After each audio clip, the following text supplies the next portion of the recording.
Hello everyone and welcome to English Logic Studio.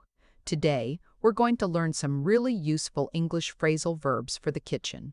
All of these phrasal verbs are things you'll hear and use when you cook, talk about food, or help out in the kitchen.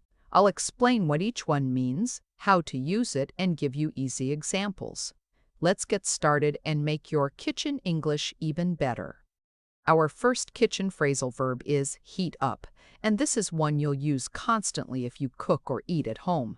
It means to warm food that has already been cooked or simply to make something warmer.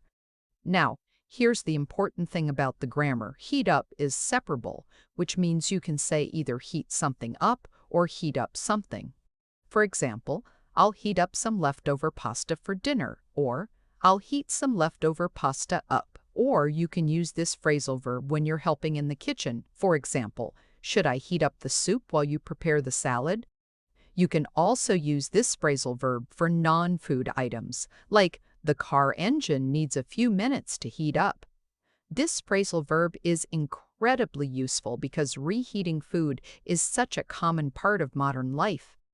Next, let's explore whip up, a fantastic phrasal verb that means to prepare something quickly and skillfully, especially food.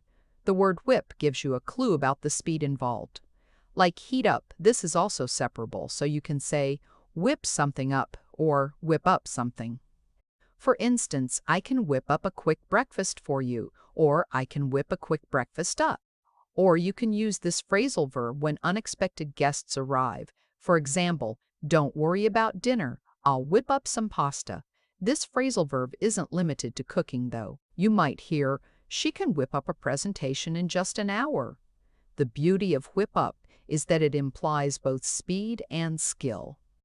Our third kitchen phrasal verb is use up, which means to consume all of something or to finish the last bit of an ingredient or item. The phrasal verb suggests completion. You're using every last bit of it. This is another separable phrasal verb, so you can say use something up or use up something. For example, we need to use up all the vegetables before they go bad, or we need to use all the vegetables up. Or you can use this phrasal verb when grocery shopping. For example, I used up all the milk this morning, so we need to buy more. This expression is also useful for non-food items. I've used up all my vacation days for this year. The phrasal verb use up is incredibly practical for household management. Let's look at clean up, a phrasal verb you'll definitely need for kitchen life. It means to remove dirt, mess, or clutter and make something neat and organized again. Now, clean up is interesting because it can be separable when you have a specific object, or it can be used without an object at all. You can say clean something up, or clean up something, or just clean up by itself. In the kitchen, you might say, after cooking dinner, it took me an hour to clean up all the dishes, or after cooking dinner, it took me an hour to clean all the dishes up. Or you can use this phrasal verb when dividing household responsibilities. For example, if you cook dinner, I'll clean up afterward. This phrasal verb works for any space. The kids need to clean up their toys before bedtime. Clean up is one of those essential phrasal verbs you'll use constantly in daily life. Our fifth phrasal verb is stock up, which means to buy or collect a large quantity of something for future use. Now, this one's different from the others. It's inseparable and uses the preposition on. You always say stock up on something, not stock something up. This is perfect for talking about grocery shopping and meal planning. For example, before the snowstorm, we stocked up on bread, milk, and batteries. Or you can use this phrasal verb when there's a good sale. For example, the pasta is half price this week, so I'm going to stock up on it. You can also use this phrasal verb for non-food items. I always stock up on cleaning supplies when they're on sale. This expression is particularly useful for talking about smart shopping strategies. Let's explore chop up, a fundamental cooking phrasal verb that means to cut food into small pieces. This is one of the most basic cooking techniques you'll use constantly. Like our previous separable verbs, you can say chop something up or chop up something. For example, could you chop up these onions for the soup? Or could you chop these onions up for the soup? Or you can use this phrasal verb when following a recipe, for example, chop up the garlic and add it to the pan. This phrasal verb works for any cutting task. I need to chop up some vegetables for the stir-fry. The beauty of chop up is its versatility. You can chop up anything from herbs to meat to vegetables. Next is mix in, which means to combine an ingredient with other ingredients or blend something into a mixture. This phrasal verb is essential for baking and cooking. It's separable, so you can say mix something in or mix in something. For instance, mix in the chocolate chips at the end, or mix the chocolate chips in at the end. Or you can use this phrasal verb when making a salad. For example, mix in the dressing just before serving. You'll also hear this in non-cooking contexts. Try to mix in some exercise during your workday. The phrasal verb mix in suggests careful integration rather than just dumping ingredients together. Let's look at pour out, which means to empty liquid from a container or serve drinks and liquid ingredients. This is incredibly useful for kitchen tasks. It's separable, so you can say pour something out or pour out something. For example, pour out the old milk, it's gone sour, or pour the old milk out, it's gone sour. Or you can use this phrasal verb when entertaining guests. For example, I'll pour out some wine for everyone. You might also hear, pour out the pasta water and rinse the noodles. This phrasal verb can also be used metaphorically. She poured out her troubles to her best friend. In the kitchen, it's all about liquid management. Our ninth phrasal verb is slice up, which means to cut food into thin, flat pieces.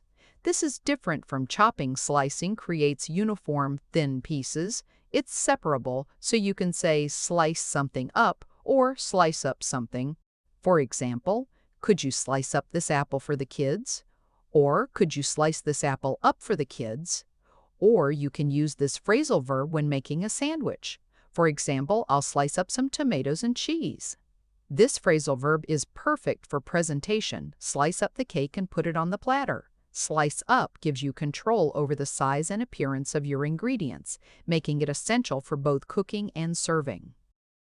Let's explore stir in, a phrasal verb that means to add an ingredient while mixing or incorporate something by stirring. This is crucial for smooth cooking.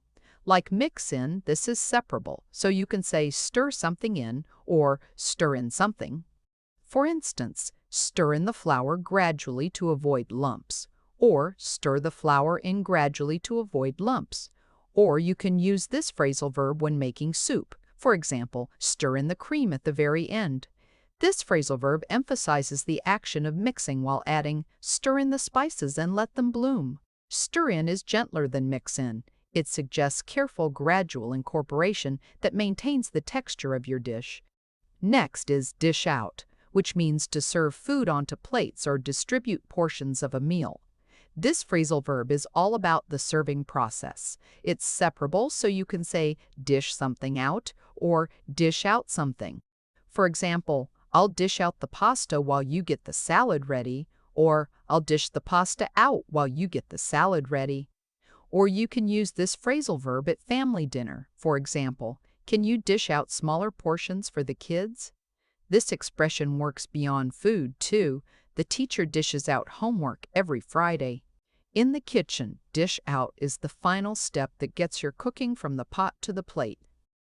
Let's examine cut up, a versatile phrasal verb that means to divide food into pieces or prepare ingredients by cutting. It's more general than chop up or slice up. This is separable, so you can say cut something up or cut up something. For instance, cut up the chicken into bite-sized pieces, or cut the chicken up into bite-sized pieces. Or you can use this phrasal verb when meal prepping. For example, I cut up all my vegetables on Sunday. This phrasal verb works for any cutting task. Cut up the pizza so everyone can share. Cut up is wonderfully flexible. It doesn't specify the exact size or shape, just that you're dividing something into manageable pieces, Our 13th phrasal verb is boil down, which means to reduce liquid by heating or concentrate flavors through evaporation. This is a key cooking technique. Now, boil down is interesting because it can be separable when you have a specific object, or it can be used without an object. You can say boil something down or boil down something, or just boil down by itself. For example, boil down the sauce until it's thick and rich, or boil the sauce down until it's thick and rich. Or you can use this phrasal verb when making stock. For example, let the broth boil down to concentrate the flavor. This phrasal verb also works metaphorically. The whole argument boils down to money. In cooking, boil down is about intensifying flavors and achieving the perfect consistency through patient reduction. Let's look at cook up, which means to prepare a meal or devise something, often quickly. This phrasal verb suggests creativity and spontaneity. It's separable, so you can say cook something up or cook up something. For instance, I'll cook up something delicious with these leftovers, or I'll cook something delicious up with these leftovers. Or you can use this phrasal verb when planning dinner. For example, let me cook up a meal for the whole family.